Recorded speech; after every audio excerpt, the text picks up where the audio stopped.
الحمد لله وكفى والصلاة والسلام على سيد الرسل وخاتم الأنبياء. أما بعد فأعوذ بالله من الشيطان الرجيم. بسم الله الرحمن الرحيم. محمد رسول الله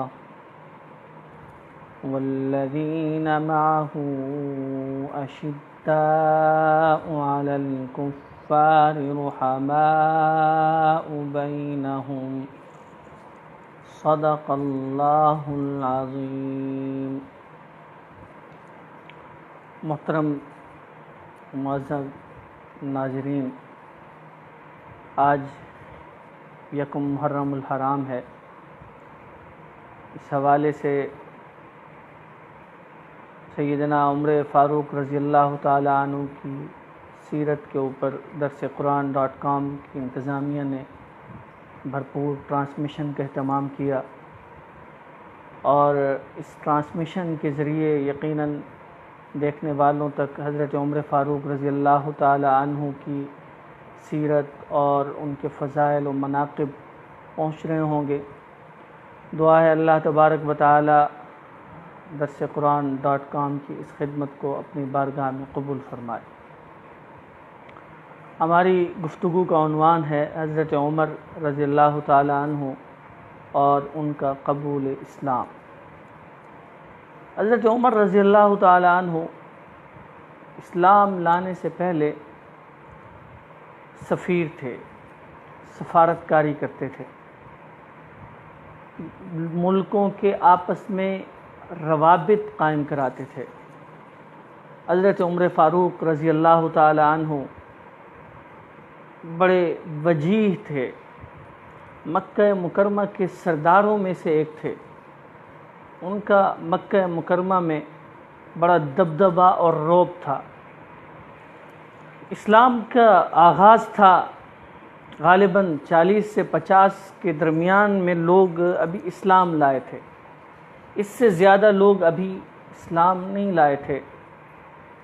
جناب رسول اللہ صلی اللہ علیہ وسلم دعا فرماتے تھے اللہ رب العالمین کے ہاں، اے اللہ مکہ میں 2 لوگ ہیں، ایک عامر ہیں ایک عمر ہیں، ایک عامر ابن ہشام ہیں ایک عمر ابن خطاب ہیں. یا اللہ ان دونوں میں سے کوئی ایک اسلام کو عطا کر. چنانچہ حضرت عمر فاروق رضی اللہ تعالی عنہ اسلام لانے سے پہلے حضور اکرم صلی اللہ علیہ وسلم اور مسلمانوں کے بڑے مخالف تھے. آقا علیہ السلام کے متعلق جب معلوم ہوتا کہ فلاں بھی مسلمان ہو گیا، فلاں بھی مسلمان ہو گیا، تو بڑی تکلیف ہوتی ان کو. اور دوسری جانب حضور صلی اللہ علیہ وسلم ان کے اسلام کے لیے دعا کر رہے ہیں. چنانچہ ہوا اس طرح کہ ایک بار حضرت عمر فاروق رضی اللہ تعالی عنہ اپنے کسی کام سے باہر نکلے، گھر سے باہر نکلے. پھر کسی وجہ سے غصہ آ گیا، مسلمانوں کی کوئی ایسی بات معلوم ہوئی. اب حضرت عمر فاروق رضی اللہ تعالی عنہ غصے میں آ گئے اور راستے میں کسی سے ٹکراؤ ہوا. پوچھنے والے نے پوچھا عمر کہاں جا رہے ہو؟ فرمایا کہ میں محمد صلی اللہ علیہ وسلم کا کام نعوذ باللہ تمام کرنے جا رہا ہوں. کہا کہ پہلے ذرا اپنے گھر کی خبر تو لے لیجئے، آپ کی بہن اور بہنوئی بھی مسلمان ہو چکے ہیں. حضرت عمر فاروق رضی اللہ تعالی عنہ واپس پلٹے، بہن کے گھر گئے، اور بہن سے پہلے ان کے بہنوئی جن کا نام سعید تھا وہ مسلمان ہو چکے تھے. اور یہ اسلام کی ایسی زبردست مٹھاس تھی کہ جو آدمی بھی اسلام لے آتا تو وہ اس پہ جم جاتا تھا، ہٹتا نہیں تھا، چاہے جتنی مرضی مشقتیں آ جائیں، پریشانیاں آ جائیں۔ چنانچہ سعید کے ذریعے سے حضرت عمر فاروق رضی اللہ تعالی عنہ کی بہن وہ اسلام لے آئیں، ان کا نام فاطمہ تھا۔ بہن گھر میں قرآن کی تلاوت کر رہی ہیں، حضرت عمر فاروق رضی اللہ تعالی عنہ گھر میں داخل ہوتے ہیں۔ بہن نے فوراً قرآن کریم کی آیات کے جو ٹکڑے تھے، جو اوراق تھے جن پہ لکھا ہوا تھا، انہیں چھپا لیا۔ حضرت عمر فاروق رضی اللہ تعالیٰ نے پوچھا کیا پڑھ رہی تھی، ذرا بتائیے۔ کہنے لگیں کہ بس کچھ نہیں، ایسے ہی۔ تو حضرت عمر فاروق رضی اللہ تعالیٰ نے فرمایا کہ میں سن چکا ہوں تم کیا پڑھ رہی تھی، مجھے معلوم ہو چکا ہے تم اور تمہارے شوہر تم مرتد ہو چکے ہو، تم اپنے باپ اور دادا کے دین سے ہٹ چکے ہو۔ چنانچہ حضرت عمر فاروق رضی اللہ تعالی عنہ نے انہیں پیٹنا شروع کر دیا، مارتے رہے یہاں تک کہ بہن لہو لہان ہو گئیں۔ جب بہن لہو لہان ہو گئیں تو انہوں نے فرمایا کہ عمر اسلام نہیں چھوڑوں گی، جتنا چاہے مار لو۔ حضرت عمر فاروق رضی اللہ تعالیٰ عنہ ایک لونڈی کو مارتے تھے، اسلام لانے پر مار کے تھک جاتے تھے، تھک کر بیٹھ جاتے تھے، بیٹھنے کے بعد سستا کر پھر سے مارنا شروع کر دیتے تھے، اتنی سختی تھی اسلام کے خلاف۔ اب حضرت عمر فاروق رضی اللہ تعالیٰ عنہ بہن کو دیکھ رہے ہیں، بہن کا لہو ٹپک رہا، دوسری جانب آقا علیہ السلام کی دعا کا اثر ان پہ ہو رہا ہے۔ بہن کی لہو لہان حالت میں جو منہ سے نکلی ہوئی بات ہے کہ آپ کو جتنا مارنا ہے آپ مار لیجئے، اسلام کو نہیں چھوڑوں گی، اللہ اکبر، دل پہ اثر کر گئی۔ فرمایا اچھا لاؤ دکھاؤ کیا پڑھ رہی تھی۔ بہن نے کہا نہیں، پہلے آپ پاک ہوں، غسل کریں۔ حضرت عمر فاروق رضی اللہ تعالی عنہ پاک ہوئے، انہوں نے غسل فرمایا، ان آیات کو پڑھا۔ بس قرآن کا یہ اعجاز ہے کہ قرآن کریم کی آیات کا پڑھنا تھا اور حضرت عمر فاروق رضی اللہ تعالی عنہ کے دل میں نور ہدایت کا اترنا تھا۔ فوراً ہدایت کا نور دل میں اتر گیا۔ اب بہن کے گھر سے نکلے اور حضور اکرم صلی اللہ علیہ وسلم کے گھر کی جانب روانہ ہو گئے۔ آقا علیہ السلام کسی کے مکان میں اس وقت ہوتے تھے، اسلام کا ابتدائی دور تھا، تو صحابہ کرام نے دیکھا کہ عمر آ رہے ہیں اور تلوار لٹکی ہوئی ہے۔ حضرت امیر حمزہ رضی اللہ تعالی نے فرمایا کہ آنے دو، اگر غلط ارادے سے آئے ہوں گے تو انہی کی تلوار سے ان کے سر کو قلم کر دیں گے۔ عمر فاروق رضی اللہ تعالی عنہ حضور اکرم صلی اللہ علیہ وسلم کی خدمت میں پہنچے۔ آقا علیہ السلام نے پوچھا عمر کس ارادے سے آئے ہو؟ نبوت کی زبان سے ان الفاظ کا نکلنا تھا کہ عمر کس ارادے سے آئے ہو؟ حضرت عمر رضی اللہ تعالیٰ عنہ ہل گئے۔ فرمایا آقا مسلمان ہونے آیا ہوں۔ حضور اکرم صلی اللہ علیہ وسلم نے کلمہ پڑھایا اور سیدنا عمر فاروق رضی اللہ تعالیٰ عنہ اس طرح اسلام میں داخل ہو گئے۔ چنانچہ اس کے بعد نماز کا وقت قریب آیا، مسلمانوں نے وضو کیا اور نماز کی تیاری کرنا شروع کی، تو حضرت عمر فاروق رضی اللہ تعالی عنہ نے فرمایا کہ یہ نماز یہاں نہیں، بیت اللہ میں پڑھیں گے۔ چنانچہ حضرت عمر فاروق رضی اللہ تعالی عنہ کے اسلام قبول کرنے کے بعد نماز بیت اللہ میں ادا کروائی گئی۔ کہ حضرت عمر فاروق رضی اللہ تعالیٰ عنہ کے اسلام میں داخل ہونے سے کمزور مسلمانوں کو حوصلہ ملا، اسلام کو تقویت ملی، مسلمانوں کے حوصلے بڑھ گئے، بڑے پاس صلاحیت شخص تھے، چنانچہ انہوں نے ساری زندگی اپنی صلاحیتوں سے دین اسلام کی اور حضور اکرم صلی اللہ علیہ وسلم کی خدمت کی، ساری زندگی اسی خدمت میں لگے رہے، اور اللہ تبارک و تعالیٰ نے ایسی عظیم صلاحیتوں سے نوازا تھا کہ ایسے عظیم حکمران بنے کہ عظیم مسلح تھے، عظیم فاتح تھے، 22,50,000 مربع میل کے حاکم ہونے کے باوجود میرے عمر رضی اللہ تعالیٰ عنہ کے کپڑوں پر پیوند لگے ہوتے تھے، اور حضرت عمر فاروق رضی اللہ تعالیٰ عنہ کا عوام کی خدمت کا جذبہ اس قدر مثالی تھا کہ اپنے کندھوں پر راشن کو لاد کر لوگوں کے گھر میں لے جا رہے ہیں اور وہاں پہنچا رہے ہیں، اور جذبہ اس قدر عمدہ تھا، فرماتے تھے کہ اگر دریائے فرات کے کنارے پہ کوئی کتا بھی بھوکا مر گیا تو قیامت کے دن عمر سے پوچھ گچھ ہو سکتی ہے۔ اللہ اکبر،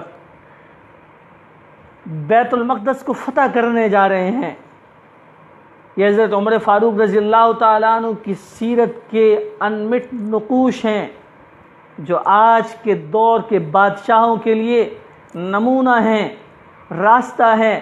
حضرت عمر فاروق رضی اللہ تعالیٰ عنہ بیت المقدس کو فتح کرنے جا رہے ہیں، ایک اونٹ ہے، صرف 2 لوگ ہیں، کوئی پروٹوکول نہیں ہے، مسلمانوں کی جماعت پہلے سے وہاں پہنچ چکی ہے، اور انہوں نے کہا کہ ہم بغیر لڑائی کے بیت المقدس آپ کے حوالے کرتے ہیں، ہماری شرط یہ ہے کہ آپ اپنے امیر المومنین کو بلوائیے۔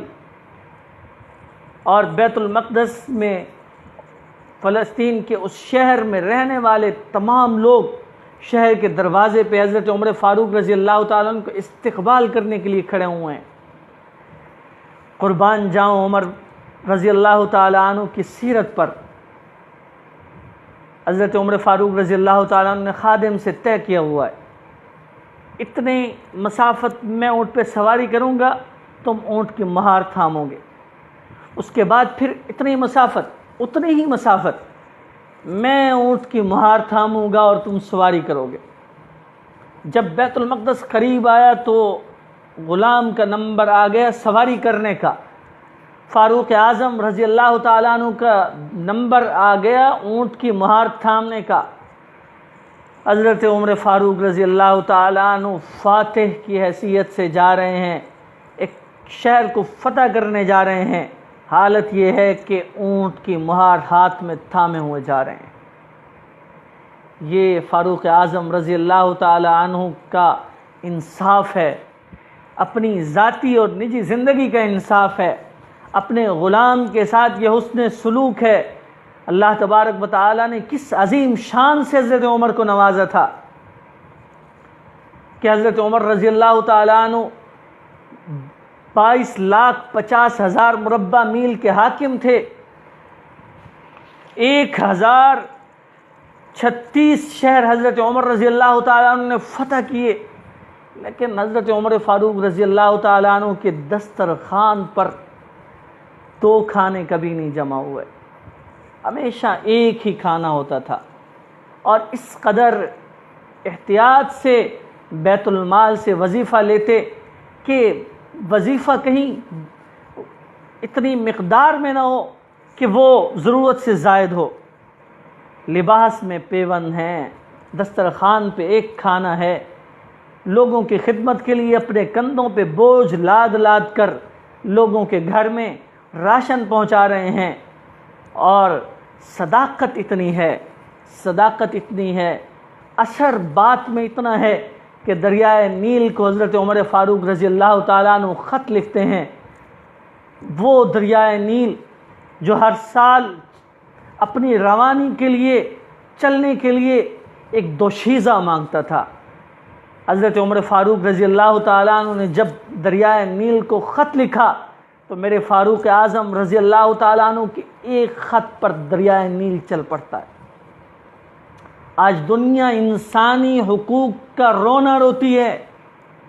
میرے عمر فاروق رضی اللہ تعالیٰ عنہ کی فوج میں یہودی تھے۔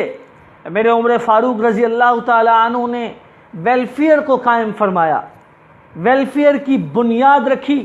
ویلفیئر کا مطلب یہ ہے کہ جب بچہ پیدا ہو تو پیدائشی طور پر حکومت اس کا وظیفہ جاری کر دے، اس کے اپنے پاؤں پہ کھڑا ہونے تک اس معاشرے کے بوڑھے لوگوں کو حکومت وظیفہ دیتی ہے۔ یہ تمام چیزیں حضرت عمر فاروق رضی اللہ تعالیٰ عنہ نے جاری فرمائیں، اور حضرت عمر فاروق رضی اللہ تعالیٰ عنہ نے جب اپنے بیٹے کا رشتہ کرنا تھا، ایک بار اپنی حکومت میں گلیوں کا چکر لگا رہے تھے، ایک گھر سے ایک ماں اور بیٹی کا مکالمہ سنا۔ ماں کہہ رہی ہے بیٹی دودھ میں پانی ملا دو، دودھ بڑھ جائے گا۔ بیٹی کہتی ہے امی امیر المومنین نے منع کیا ہے، پانی نہیں ملا سکتی۔ ماں کہتی ہے بیٹی امیر المومنین نہیں دیکھ رہے۔ بیٹی کہتی ہے امی جان امیر المومنین تو نہیں دیکھ رہے، لیکن امیر المومنین کا خدا تو دیکھ رہا ہے۔ حضرت عمر فاروق رضی اللہ تعالی عنہ اس بچی کی اس گفتگو سے اتنے متاثر ہوئے کہ اگلے روز اپنی اہلیہ کو بھیج دیا، جائیں اس بیٹی کا رشتہ میرے بیٹے کے لیے مانگ لیں، اس بیٹی کا ہاتھ میرے بیٹے کے لیے مانگ لیں۔ یہ حضرت عمر فاروق رضی اللہ تعالیٰ عنہ کی شخصیت ہے کہ آج اس دور میں اگر کوئی یہ چاہے کہ میں لوگوں کی خدمت کروں، میں اللہ تبارک و تعالیٰ کو لوگوں کی خدمت کے ذریعے راضی کرنا چاہتا ہوں، کوئی ایم این اے ہے، ایم پی اے ہے، کوئی افسر ہے، کوئی وزیر ہے، مشیر ہے، کسی بھی عہدے پر ہے، تو اس کے لیے حضرت عمر فاروق رضی اللہ تعالیٰ عنہ کی زندگی وہ مشعل راہ ہے۔ وہ ہمیشہ ہمیشہ کے لیے حضرت عمر فاروق رضی اللہ تعالیٰ عنہ کو فالو کر سکتا ہے۔ یہی وجہ ہے کہ بعض مورخین لکھتے ہیں کہ اگر اسلام کو ایک اور عمر مل جاتا، یا حضرت عمر فاروق رضی اللہ تعالیٰ عنہ کو اللہ تبارک و تعالیٰ 10 سال مزید زندگی عطا فرما دیتے، تو پوری دنیا پر اسلام کا پرچم لہرا رہا ہوتا، پوری دنیا وہ اسلام کے جھنڈے تلے داخل ہو چکی ہوتی۔ اس تیزی سے حضرت عمر فاروق رضی اللہ تعالیٰ عنہ کے دور میں فتوحات ہوئیں۔ اللہ تبارک و تعالیٰ نے بے پناہ صلاحیتوں سے نوازا تھا۔ آج حضرت عمر فاروق رضی اللہ تعالیٰ عنہ کی سیرت پر عمل کرنے کی ضرورت ہے، اور ایسے لوگوں کو منتخب کروانے اور آگے لانے کی ضرورت ہے جو حضرت عمر فاروق رضی اللہ تعالیٰ عنہ کی سیرت پر عمل پیرا ہوں۔ حضرت عمر فاروق رضی اللہ تعالیٰ عنہ نے زندگی بھر اسلام کی خدمت کی اور اسلام ہی پر اپنی جان دی، اور فجر کی نماز پڑھانے کے لیے تشریف لائے۔ اسی اثناء میں ایک مجوسی نے حضرت عمر فاروق رضی اللہ تعالیٰ عنہ کے اوپر حملہ کیا، اور جس کے زخموں کی تاب نہ لاتے ہوئے 3 دن بعد حضرت عمر فاروق رضی اللہ تعالیٰ عنہ اس دنیا سے رخصت ہو گئے۔ دعا ہے اللہ تبارک و تعالیٰ سیرت فاروقی پر عمل کرنے کی توفیق عطا فرمائے، اور حضرت عمر فاروق رضی اللہ تعالیٰ عنہ کی عظمت کا، رفعت کا اندازہ اس بات سے لگایا جا سکتا ہے کہ قرآن کریم میں کئی مقامات ایسے ہیں کہ جہاں اللہ تبارک و تعالیٰ کو تمام صحابہ کرام میں سے حضرت فاروق اعظم رضی اللہ تعالیٰ عنہ کی رائے پسند آئی۔ اللہ نے فاروق اعظم رضی اللہ تعالیٰ عنہ کی رائے کی موافقت میں قرآن کریم کو نازل فرما دیا۔ آقا علیہ السلام کے ارشاد ہے کہ اگر میرے بعد کوئی نبی ہوتا تو وہ عمر ہوتا۔ یہ حضرت عمر فاروق رضی اللہ تعالیٰ عنہ کی خصوصیات تھیں، فضائل تھے۔ دعا ہے اللہ تبارک و تعالیٰ سیدنا عمر فاروق رضی اللہ تعالیٰ عنہ کی سیرت پر مکمل طور پر عمل کرنے کی توفیق عطا فرمائے۔ وما علینا الا البلاغ المبین۔